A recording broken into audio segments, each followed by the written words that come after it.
खबर बिहार विधानसभा चुनाव को लेकर जो इस बार सचमुच एक थ्रिलर फिल्म जैसी हो गई है। हर दिन नया धमाका, नई रणनीति और नई सियासी चालबाजी। कल तक जहां महागठबंधन का घोषणा पत्र आया, आरजेडी ने 27 नेताओं को बाहर का रास्ता दिखाया और एनडीए की तरफ से भी कैंपेन की धमक तेज हो गई। लेकिन सबसे बड़ा सवाल अभी भी यही है कि सीमांचल का समीकरण कैसे बनेगा। मुस्लिम बहुल इस इलाके में वोटों की जंग में कौन किसकी नींद को हराम कर रहा है। यूपी के बाद अगर देखें तो बिहार की राजनीति हमेशा से ही हिंदुस्तान के सियासत के केंद्र में रही है।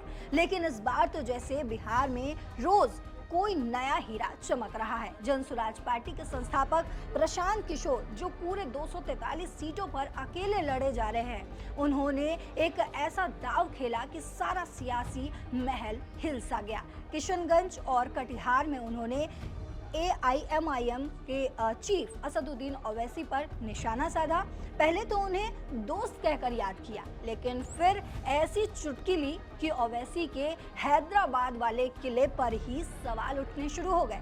सीमांचल में बाहरी दखल की बात को इतने तीखे अंदाज में उन्होंने उछाला कि लोकल वोटर्स का दिल जीतने की होड़ सी मच गई। आपको बता दें, ये चुटकी सिर्फ व्यक्तिगत नहीं बल्कि पूरे चुनावी समीकरण को हिला देने वाली है।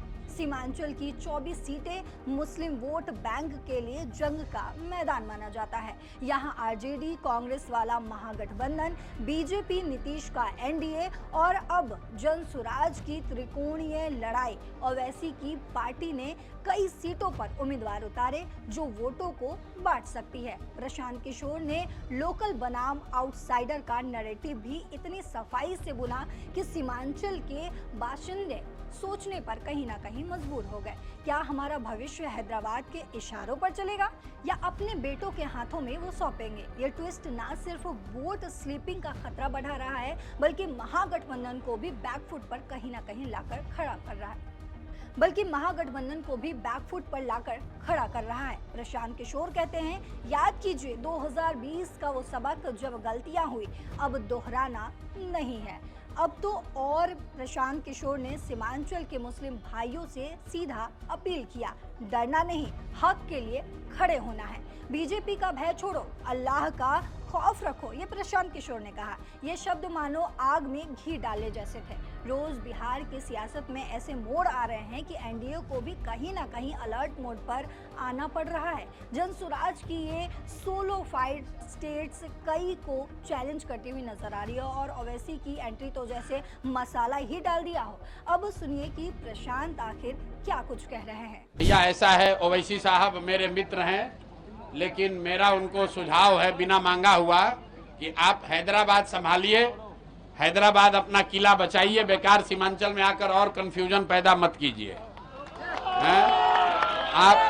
आप अगर आप हैदराबाद अपना संभाल लिए होते, अगर तेलंगाना में मुसलमानों का भला कर दिए होते तो यही बढ़िया होता।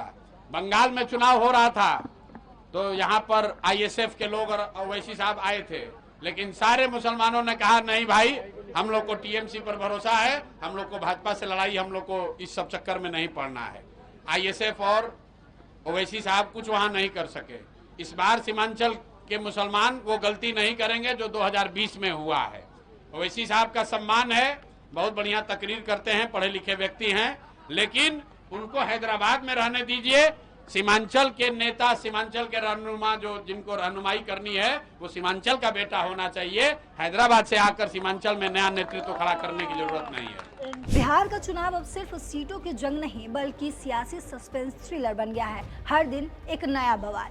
तो आपको क्या लगता है, क्या होगा सीमांचल का फैसला, कौन जीतेगा ये दिलचस्प जंग? आपको जो भी लगता हो कमेंट बॉक्स में जरूर बताते जाइएगा। फिलहाल मेरे साथ इस खबर में इतना ही। देश और दुनिया की बाकी खबरों के लिए देखते रहिए दैनिक जागरण। नमस्कार।